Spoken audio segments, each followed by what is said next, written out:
Kula nuwun sedulur sugeng pepanggihan malih kaliyan kula Tubagus Purnama. Rahayu rahayu rahayu ingkang sami pinanggih. Sedulur, Kesatria Templar menyembah Nabi Muhammad. Mengapa bisa seperti itu? Monggo kita simak videonya.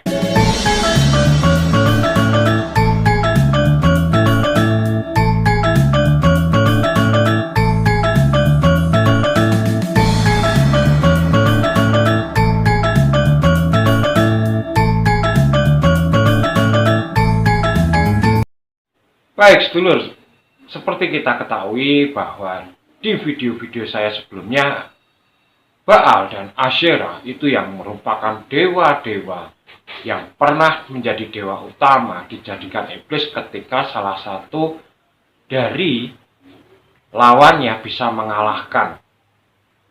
Jadi ketika budaya berbenturan dengan budaya lain, maka budaya yang ini dianggap menyembah setan. Satanisasi ini sudah biasa, bahkan sampai sekarang pun masih berlaku. Ketika Kesatria Templar ini mengepung benteng Antioquia, para suku pagan yang berada di dalam benteng itu bersolawat atau bisa jadi sholat menyebut nama Nabi Muhammad. Dalam pendengaran para kesatria Templar itu adalah Baphomet. Dan seperti kita ketahui bahwa setelah era perang salib, kesatria Templar ini menjadi orang-orang yang sangat kaya karena menyediakan jasa penitipan uang yang bisa diambil di tempat lain dengan aturan-aturan jaminan tertentu. Walaupun ini bukan yang pertama, namun kesatria Templar ini mempelopori sistem ekonomi perbankan modern. Jadi, kesatria Templar ini bisa dianggap Western Unionnya di era perang salib. Nah, karena hal itu yang menimbulkan kecemburuan bagi ordo-ordo lain, bahkan bagi gereja, bahkan bagi sebuah kerajaan, terutama Prancis saat itu, maka menghasilkan 100 lebih tuduhan yang berbeda kepada para kesatria Templar, dari mulai homoseksual, kemudian mulai meludahi salib, kemudian keluar dari kekristenan demi memuja Baphomet dalam ritus dan bidat. Nah, belakangan ini tuduhan-tuduhan itu ternyata semua tidak terbukti dan seluruh kepausan dan gereja modern mengakui bahwa itu sebuah tuduhan yang sangat tidak masuk akal dan hanya karena kecemburuan dan kebencian.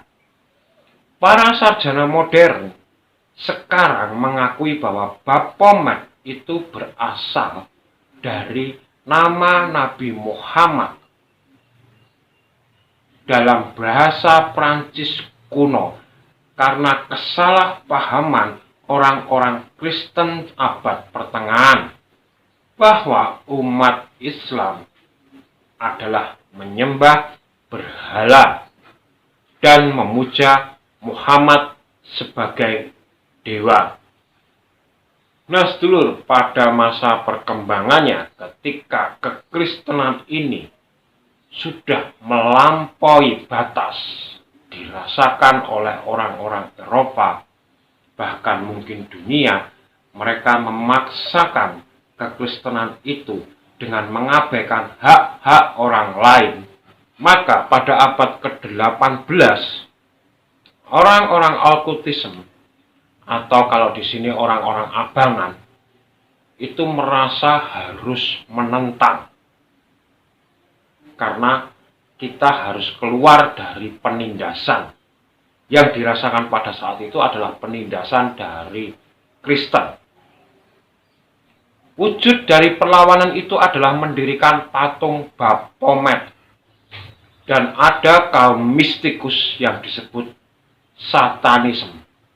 Satanis adalah kaum terbuka, rasional, dan tercerahkan, bukannya pengikut dogma irasional.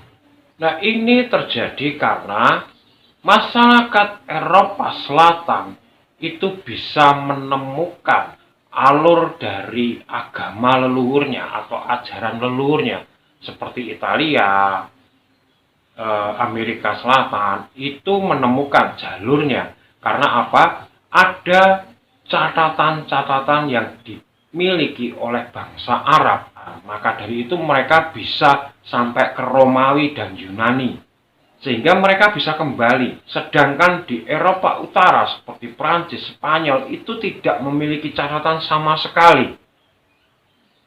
Sehingga mereka mengambil lawan dari kekristenan sebagai dewa untuk mengalahkan atau menyeimbangkan dan sebagai bukti perlawanan bagi kekristenan. Nah, maka dari itu dewa yang diambil ini adalah Baphomet.